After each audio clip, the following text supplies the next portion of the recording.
উল্লেখযোগ্য এবং সাধারণভাবে পরিচিত। আমাদের দেশে এই তিন শ্রেণীর মশা দেখা যায়। অ্যানোফিলিস মশা। অ্যানোফিলিস মশা প্লাজমোডিয়াম ভাইরাস নামক এককোষী জীবাণু বহন করে ম্যালেরিয়া রোগ ছড়ায়। কিউলেক্স মশা। এই জাতীয় মশা ফাইলেরিয়া রোগ ছড়ায়। এই রোগে আক্রান্ত ব্যক্তির হাত বা বিশেষ করে পা হাতির পায়ের মতো ফুলে ওঠে। এই মশা ফাইলেরিয়া ছাড়াও এনসেফালাইটিস রোগ ছড়ায়। এডিস মশা। এই জাতীয় মশা পিঠ জ্বর ও ডেঙ্গু জ্বরের জীবাণু বহন করে। ডেঙ্গু জ্বর ভাইরাস ঘটিত একটি রোগ। এডিস ইজিপ্টার মশার দংশনের ফলে ডেঙ্গু ভাইরাস সুস্থ লোকের দেহে সংক্রমিত হয়। এবার জেনে নেব মশার জীবনচক্র সম্পর্কে।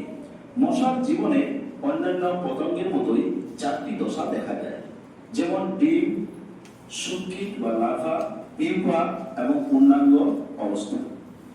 স্ত্রী মশা পরিষ্কার জলে বা নোংরা বদ্ধ জলে ডিম পাড়ে। ডিম ফুটে শুটকিট বা লার্ভা বের হয়। লার্ভা হতে পিউপা এবং পিউপা হতে পূর্ণাঙ্গ মশার সৃষ্টি হয়। মশার বসার ভঙ্গিমা দেখে মশাকে চেনা যায়, যেমন অ্যানোফিলিস মশা জলতলের সঙ্গে সূক্ষ্ম কোণ করে বসে, অর্থাৎ 90 ডিগ্রি থেকে ছোট কোণ করে অ্যানোফিলিস মশা জলতলের উপরে বসে থাকে। এডিস মশা এরা জলতলের উপরে প্রায় লম্বভাবে অর্থাৎ 90 ডিগ্রি কোণ করে বসে। আর মশকি অর্থাৎ স্ত্রী মশা রোগীর দেহে ফুল ফুটিয়ে রক্ত পান করার সময় রক্তের সঙ্গে রোগ জীবাণু গ্রহণ করে। স্ত্রী মশার দেহে এই রোগ জীবাণু বৃদ্ধি পায় এবং বংশ বিস্তার করে। তারপর সেই স্ত্রী মশা সুস্থ ব্যক্তিকে কামড়ালে তার দেহে রোগ জীবাণু সংক্রমিত হয়। ফলে অল্প কিছু দিনের মধ্যে আক্রান্ত ব্যক্তির দেহে রোগের লক্ষণ প্রকাশ পায়। এবার মশা দ্বারা সৃষ্টি প্রধান তিনটি রোগ ম্যালেরিয়া, ফাইলেরিয়া এবং ডেঙ্গু সম্পর্কে আমরা জেনে নেব। প্রথমে জেনে নেব ম্যালেরিয়া রোগ সম্পর্কে। ম্যালেরিয়া রোগ নিয়ে অনেক বিজ্ঞানী পরীক্ষা নিরীক্ষা করেছেন, কিন্তু 1897 সালে ভারতে কর্মরত ব্রিটিশ ডাক্তার স্যার রোনাল্ড রস প্রমাণ করতে সক্ষম হন যে অ্যানোফিলিস মশা এই রোগের বাহক। তার এই যুগান্তকারী আবিষ্কারের পরে 1902 সালে চিকিৎসা বিজ্ঞানে তাকে নোবেল পুরস্কার দেওয়া হয়।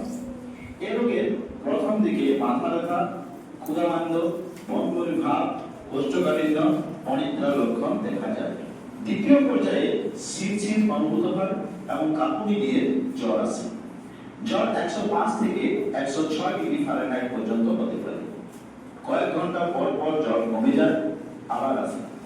48 ঘন্টা পর পর কাঁপুনি দিয়ে জ্বর আসা প্লাজমোডিয়াম ভাইরাস দ্বারা সৃষ্ট ম্যালেরিয়ার প্রধান লক্ষণ। তৃতীয় পর্যায়ে রোগীর দেহে জীবাণুর সংখ্যা বাড়তে থাকে এবং রক্তে মানবের ভিতর পুরুষ এবং স্ত্রী ফাইলেরিয়া মিলনের পর হাজার হাজার মাইক্রো ফাইলেরিয়ার জন্ম হয়। ডেঙ্গু রোগ সম্পর্কে